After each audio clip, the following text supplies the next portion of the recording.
এই বাড়িতে কোনো খাবার দাবার হবে না, শিগগির এখান থেকে বেরিয়ে যাও।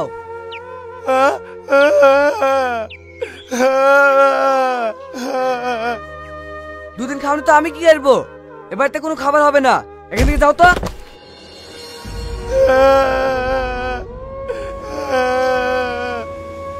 কি ব্যাপার কাকা, আপনি ওই পাগলটাকে ফেলে দিলেন কেন? বৌমা, ও খাবার চাইছে, না বলছি তাও জোর করছে। ঠিক আছে, আমি আসছি।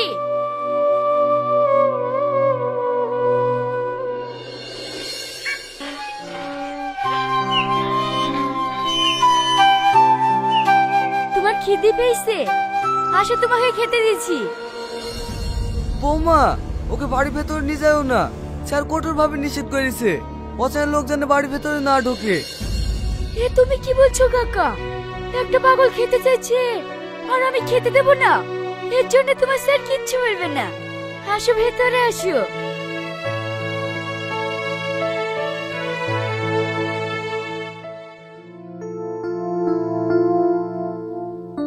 তুমি এখানে বসো, আমি খাবারটা নিয়ে আসছি।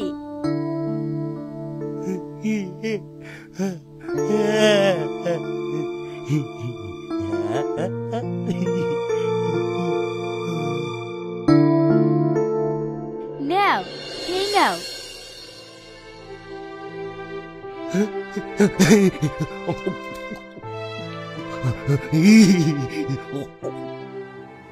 আমি ওইসব কোনো কথা শুনতে চাইনি। আজ কি মাল ডেলিভারি হওয়া চাই, আজ যদি না হয় না কোপাই থেকে ঘাট ধাক্কা বের করে দেবো।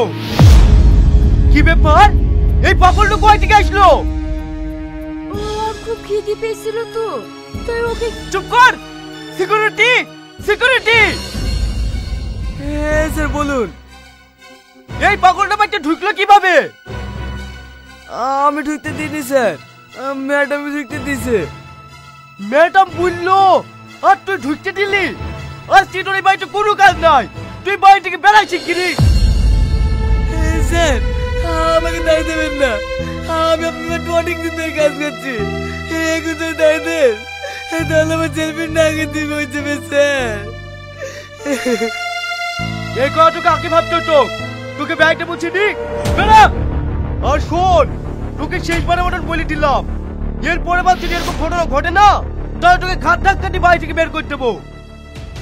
আমি কি এমন দোষ করেছি তাই তুমি আমাকে এরকম করছো? চুপ, আওয়াজ নিচে। আমি একজন পশ্চিমবঙ্গের নাম করা মেডিসিন কোম্পানির মালিক, আর আমাকে কিনা তোর কথা চলতে হবে? কখনোই না। বেশি বাড়াবাড়ি করলে না তোকে ডিভোর্স দিয়ে দেবো, কথা যেন মাথায় থাকে।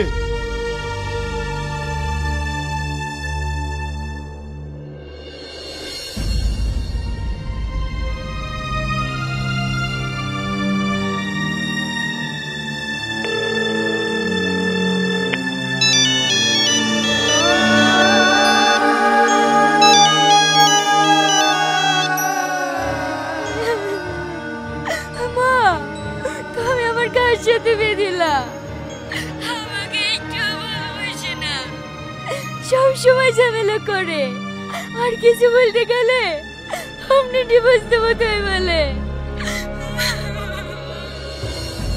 এ বুড়ি বাদ দেবো দেবো বলছে, বাদ দিছে নাকি? পাঁচ ঝামেলার মানুষ তাই এরকম বলে। খবরদার বুড়ি, ভুল করেও যেন আমাদের বাড়ি চলে আসিস নি। এরকম বড় লোক ছেলে পাবি নাকি? একটু ধৈর্য ধরে থাক, দেখ সব ঠিক হয়ে যাবে।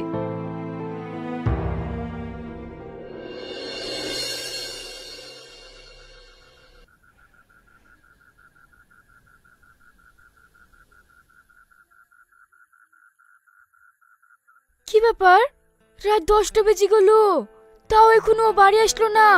প্রতিদিন তো 7টার সময় বাড়ি চলে আসে। ফোনটা করে দেখে দিনি। না না, যদিও বকে, অনেক রাত তো হয়েছে, যা বলবে বলুক, একবার ফোনটা করে দেখি।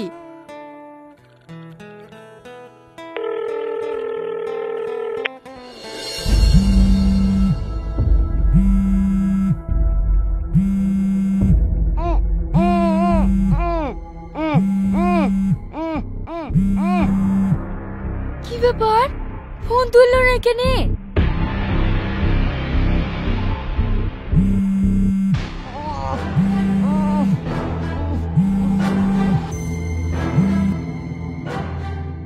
কি গো, অনেক রাত হয়ে গেছে, তুমি এখনো বাড়ি আসোনি কেন?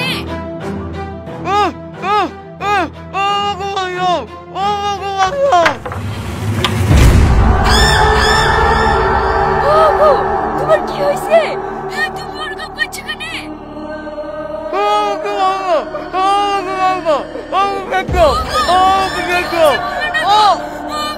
তুমি কোথায় আছো?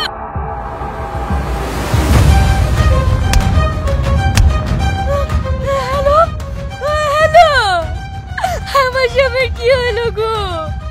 আমার বিরাট বিপদে আছে, আমি এক্ষুনি জানাই ফোন করবো। Hello sir.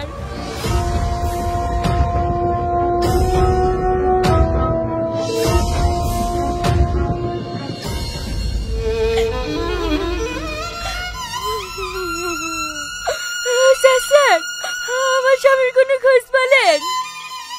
দেখুন ম্যাডাম, আমরা সারা রাত ধরে চেষ্টা করছি, এলাকা থেকে টপ টপ মাফিয়া ডনদেরকে ধরে এনেছি, কেউ কিন্তু এখনো স্বীকার করেনি। তাহলে আমার স্বামীকে কে কিডন্যাপ করলো? আমি এখন কি করব?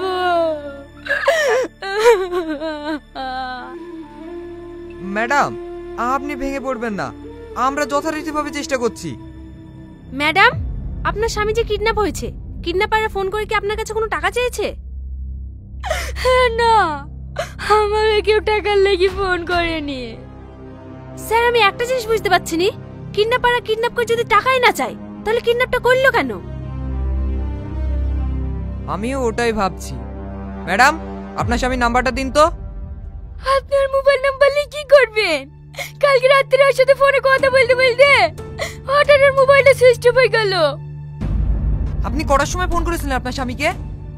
কাল রাত 10টা বাজে। ঠিক আছে ম্যাডাম, তাড়াতাড়ি নাম্বারটা নিয়ে লাস্ট লোকেশনটা বের করুন তো। দেখি আপনার মোবাইলটা দিন তো। স্যার, আমার স্বামীর কিছু হবে না তো? না না, আপনার স্বামীর কিচ্ছু হবে না, আপনার স্বামীকে আমরা ভালোভাবে বাড়িতে পৌঁছে দেবো। স্যার স্যার, লাস্ট লোকেশন পেয়ে গেছি। ইয়েস কনস্টেবল, তাড়াতাড়ি চলো। আমিও যাবো স্যার। ঠিক আছে, চলুন।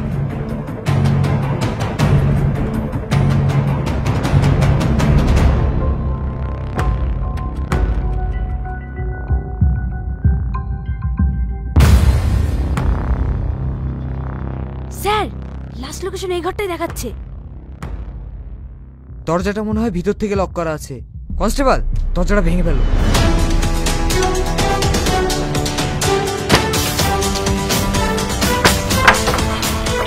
হ্যান্ডস আপ, একদম পালানোর চেষ্টা করবে না, পালানোর চেষ্টা করলে গুলি করে দেবো।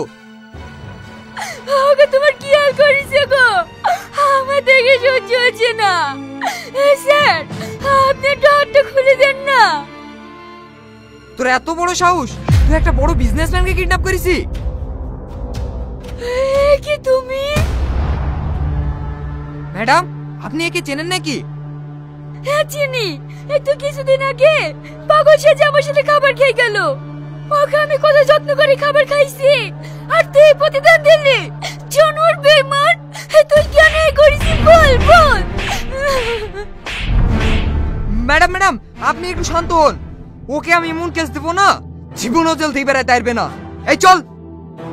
দাঁড়ান স্যার, ওর কোনো দোষ নেই, ওকে আপনি ছেড়ে দিন। এইটা আপনি কি বলছেন স্যার? হ্যাঁ স্যার, আমি ঠিকই বলছি, আমি একটা অপরাধী, যত শাস্তি দিয়ে আমাকে দেন। আগো, তুমি কি পাগল হয়ে গেছো নাকি? এইসব কথা কেন বলছো? না শ্রাবণী, আমি পাগল হইনি, ও যে ভুল রাস্তায় চলছে তার সম্পূর্ণ দায়ী আমি। তার মানে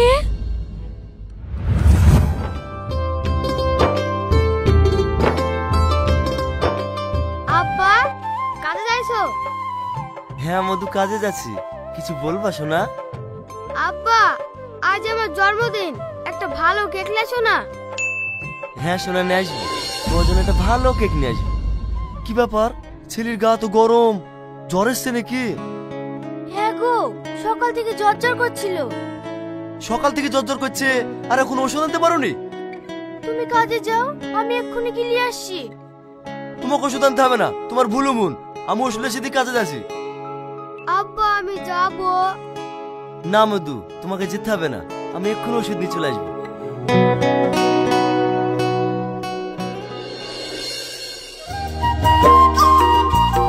এই তাড়াতাড়ি কাজ কর, আজকে আমার ছেলের জন্মদিন, আমাকে আবার বাজার যেতে হবে। হেই, আজকে তোর ছেলের জন্মদিন, আমাকে বলিসনি? আমরা যাব না? তোরা আমার কাছের বন্ধু, তোদেরকে আবার বলতে হবে? আমরা কিন্তু যাব, আমাদেরকে ভালো মন্দ রান্না করে খাইতে হবে। শালা পেটুক, তোর সব সময় খাওয়া খাওয়া না। চাচা চাচা, তোমার ছেলে কি হয়েছে তা উগা, মুখ দিয়ে ফেনা উঠছে। হ্যাঁ, ইয়া তো কি বলছি রে?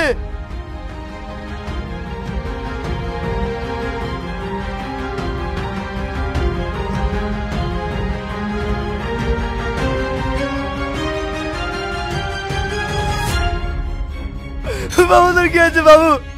কথা বল বাবু, বাবু রে, কথা বল বাবু, কথা বল বাবু রে। ওগো ওগো, আমার ছেলে কি করে হারালো গো, বলো না গো, বলো।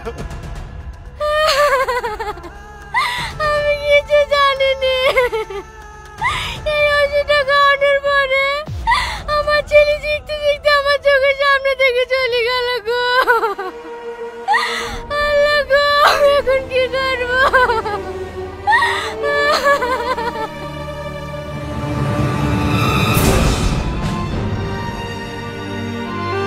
স্যার স্যার, আমার ছেলেকে মেরে ফেলেছে, আমি কেস করবো। কি হয়েছে একটু খুলে বলুন। আমার ছেলে নকল ওষুধ খেয়ে মারা গেছে, আমি এই ওষুধ কোম্পানির নামে কেস করবো। যেখান থেকে কিনেছেন সেই দোকানের নামে কেস করুন। স্যার আমি দোকানে গিয়েছিলাম, বললাম আমার কিছু করার নাই, তুমি কোম্পানির নামে কেস করো। স্যার আপনি কেসটা লিখুন। দেখি ওষুধটা দেখি। ঠিক আছে, আপনি ওখানে বসুন, আমি দেখছি।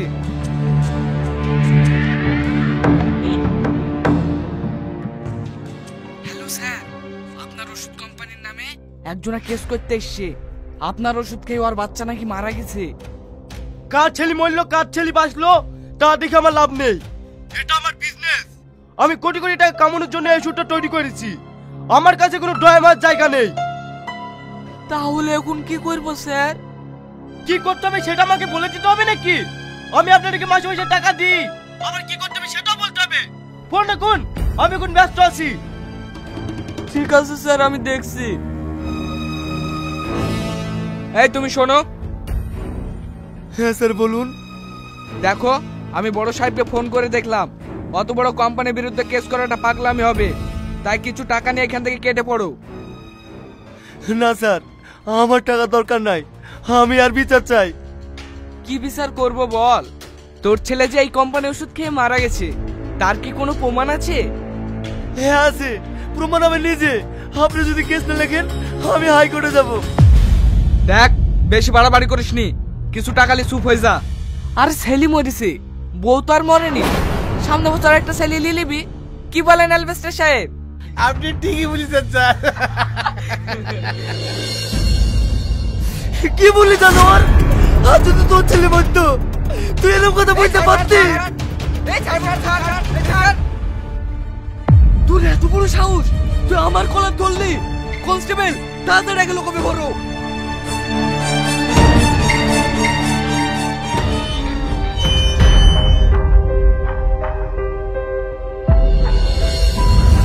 তারপর থেকে ও আঘাত পেটে পেটে ভুল রাস্তায় চলে গেছে। একটা মানুষ কোনদিনই ক্রিমিনাল হয়ে জন্মায় না।